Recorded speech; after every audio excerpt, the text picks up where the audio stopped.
Ladies and gentlemen, my name's Paul, hopefully having an amazing day. There have been a lot of rumours recently concerning Sony's PlayStation 5 Pro, and in a recent video I really detailed a lot of the specifications that we can expect to see in the machine. The TLDR of that video, and I'll try to remember to link it down below, is it will see a significant uptick in GPU performance, and really it will be aimed, of course, to run games at much higher resolutions and higher frame rates, and of course will also make a point of interest for PSVR as well.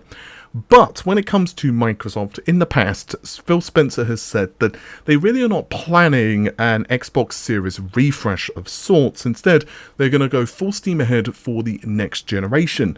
But with Gamescom happening at the moment, there have been a lot of interviews with Phil Spencer, and there is a very intriguing one on Eurogamer, and I'd also like to bring your attention to some other things that have been circulating online as well, particularly regarding the Xbox Series S. Now, there's a lot of stuff to get through here, and this video is going to get really long if I read all of these points verbatim, so they will of course also be on screen, and I'll also link to the Eurogamer article as well. But I'm going to kind of skip some of the comments where he's kind of not really talking about the exact thing that we are focused on, and but of course again you can see the full quote on screen. Now, he does state that we are going to continue to innovate in hardware, but he doesn't know if the strict definition of generations is going to hold. Generation 8 with the PS4 and an Xbox One X, what are those? Are those like Generation 8.5? But he's not foreshadowing a plan. He is curious how it's going to play out, but they do have a hardware team, and they're going to continue to invest in hardware. But when you think about Generation 10, yes, it's going to happen, but also at a step level commentary. I'm also wondering if the notion of step function is going to hold, or it's going to be more a continuous innovation, more like how you would see on, let's say, a PC. He also adds that when it comes to Generation 10, it should have a reason to exist and be demonstratively different than what came before it, and he feels that's important. With Generation 10, now you get my religion on this. I think what happens for us as an industry is you kind of look at a generation, what we see on PC, and you think, well, why aren't our consoles able to do this? And the reason is because when you plan for a console, you start 2 or 3 years before you launch it, and then you lock in the hardware spec, and then that's the hardware you're going to have for 5, 6, 7 years. And because of the pricing of consoles have gone up, it's closer to PC than ever in terms of price and performance. Then we think to ourselves, should we have a mid-generation refresh, because we think every game should have 4K 60 FPS. And we're just not seeing that right now, clearly, so you need a mid-generation refresh. But as soon as you start doing refreshes, this is, by the way, getting quite interesting now, you've got a bunch of issues in front of the developers and what platform they like to target, as it feels more like a PC. And then I'm like, okay, what's the difference between a console and PC if every couple of years a new generation of GPU comes out, or a CPU? And there's a bunch of other things. I mean, we are a Windows company, and we know that it means to run a platform more continuous and open. And I do love that for console gaming. I love having Discord on a platform, which is something that 10 years ago, Xbox would have been like, no way. Now, of course, I have to tackle the elephant in the room at this point, and I'm pretty sure many of you are screaming this. If they had not released the Xbox Series S, they would have had one fewer SKU to have targeted anyway. Now, there are some reasons that you can say the Xbox Series S was a good idea, and we're going to get more into that in a second. Or you can say that it's a bad idea for, again, reasons we're going to get into in just a second. But there's no getting away from it. You will then basically be asking developers to essentially target free hardware specs. And obviously that would be a tall order, especially given the amount of optimization that would be required for something like an Xbox Series S, all the way up to an Xbox, Series XX. Now, I also, however, do agree with Spencer in one area, and that is that if you are going to release a console, you do kind of need to release a console that is going to be worth it. For example, and this is a question, again, I'm genuinely asking you guys, what makes a Pro console, for example, from Sony or Microsoft or whomever, actually worth it? For example, let's assume that the PlayStation 5 Pro is very similar. I mean, it's not like it's going to, unplug itself from your wall outlet and make you coffee in the morning. It's going to have very much many of the same features, but ultimately it's going to have higher resolution, you know, nicer looking textures, maybe better ray tracing, higher frame rate, but how many people are going to be willing to pay that? And of course, also there's the price question. But in terms of features, you can make a really good argument of whether that's worth it or not to you. But it's really down kind of to studios as well. Like, when you're asking a studio to actually utilize those features, will they do so? And of course, one of the problems Microsoft have had with the whole Xbox Series S fiasco as well is that they have annoyed a lot of developers. And there are some comments actually from Alex Donaldson. Now, I have not been at Gamescom, so I do not know whether this is true or not based upon what they've said, but the absolute most common thing at Gamescom have been developers off the record absolutely slating the Series S. It's a great little machine, but developers despise it, man. Xbox needs to think hard and fast about the policies to make sure stuff runs on both machines, whatever they are, and consider the possibility of Xbox Series X exclusive features or even games.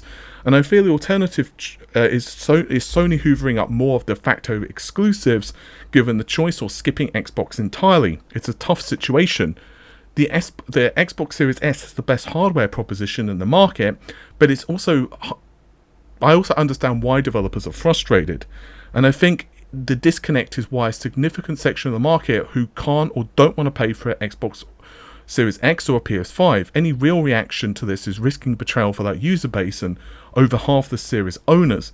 It's a real rock and a hard place stuff, and I just don't envy them.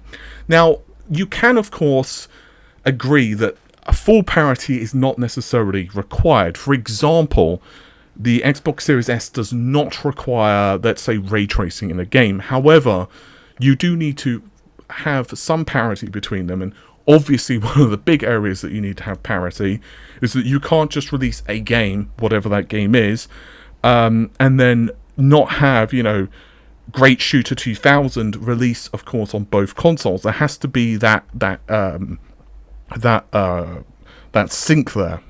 And Spencer specifically states that Forza was never going to have split screen. So according to what he's stating anyway, their team did not remove split screen because of the Series S. He also says that in regards to Baldur's Gate, they are working with the team, but he doesn't see any world where they drop a Series S. Now again, it's going to be very difficult to actually drop a Series S, because even if you've only got a quarter of a player base who are using a Series S, hell, even 10%, the fact is you've sold the console.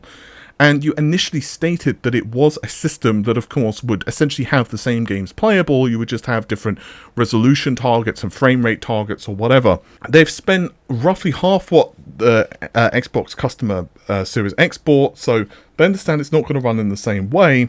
I want to make sure games are available for both, and it's our job as a platform holder to commit that with our partner, and we're going to get there with Larian. I'm not overly worried, but we have learnt some stuff through it. Having an entry price point for a console sub $300 is important for the industry. The Switch has been able to do that in kind of a traditional plug into my television way, so we are committed. Now, I do think it's interesting because although I sound like I'm ragging on the Series S, I have a lot of friends who have bought a Series S and they're just using it casually because they're not hardcore gamers. And without any question, you know, things are expensive now. And not everyone wants to justify, let's say, $500 on a console. And Spencer as well very correctly points out that console hardware has not just really shrunk down in price. Like, for example, back in the day, and I sound like I'm 100 here, but back in the day, you could think of consoles like, let's say, the PS2 or the PS3, and you can also say the same for like the Xbox 360, for example. And if you look at the like the Wikipedia page for the Xbox 360 or the PS3, and you look at the different revisions, you can see that they were starting on a very large manufacturing process, and then it shrank down. For example, the first generation of the PS3, both the CPU and the GPU were utilizing 90nm processors. And then by the time you get to the super slim variant, they were basically going to be using the 28nm for the GPU, and the CPU was utilizing 45nm. But also there were a lot of other costs that were associated, which kept the console a lot cheaper. And of course this meant that gamers who weren't initially able to afford the system, by after a couple of years, the consoles were getting cheaper and cheaper and cheaper, but that's not quite how things are working at the moment. Basically speaking, if you're looking at something like the 7nm processor, which of course the PS5 and the Xbox Series X were using initially, it was already a little more expensive than, let's say, the 14nm processor or 28nm processors. But, and I am vastly simplifying stuff here. I would encourage you guys to do some research on this, because I'm omitting a lot of really important facts for the brevity's sake. But, you know, now, for example, we're talking like the PS5 Slim. From what I've read online, I haven't really spoke to any sources about this, because it's just not something I've really read much about or had that much interest in. But I think it's using like the 6nm, not the 5nm. Again, I could be wrong. I have not specifically asked any sources, so don't take that as confirmation. But I have heard, you know, just randomly that it's using 6nm, and of course that's because 5nm is still quite expensive, and there are a lot of issues with that. And also they would only kind of reduce the size of the die anyway. It's not really that much in terms of there's just a lot behind it. But by the time you start moving on to like 3nm and all of these are really small manufacturing processes, they are, you know, they are very expensive. And yeah, you've also got memory and other elements of the machine. So it becomes like this very interesting thing of like, well, not everyone is willing to pay $500 or more for a console. And of course, you have to worry about the bill of material costs. And, you know, it doesn't sound much if you are like charging, let's say, you know, $10 here extra for memory, or $12 or $15, and this amount more for the, you know, the associated extra cost of the chip for the higher the higher bus width and all this other stuff. But when you start adding like $20 here and $5 more for the cooling and all of that stuff, you can quite quickly add quite a lot of extra cash onto the build cost of the machine. I guess what I'm trying to say is that I'm going to be very interested to see what Microsoft's strategy is going forward. I genuinely do think the Series X is a pretty cool machine. I use the PS5 and the Xbox Series X a little bit. Like, I mostly am a PC gaming whore, which regular viewers know, of course. Ultimately, there is just a finite amount of GPU performance and CPU performance, of course, in any machine. I will be very happy if Microsoft did decide to release an Xbox Series Pro, but I just don't think it's going to happen this generation. It's just not going to happen, really. I would be very interested in their strategy going forward with the next generation hardware.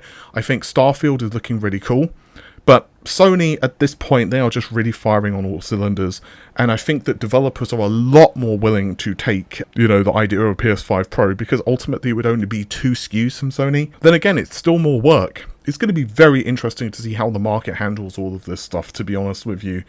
I think there are a lot of questions at this point. It's going to be interesting as hell to see how the PS5 Pro is received, because ultimately Sony could still not release the damn thing. Just because they're working on it, they may decide to scrap it. Who knows?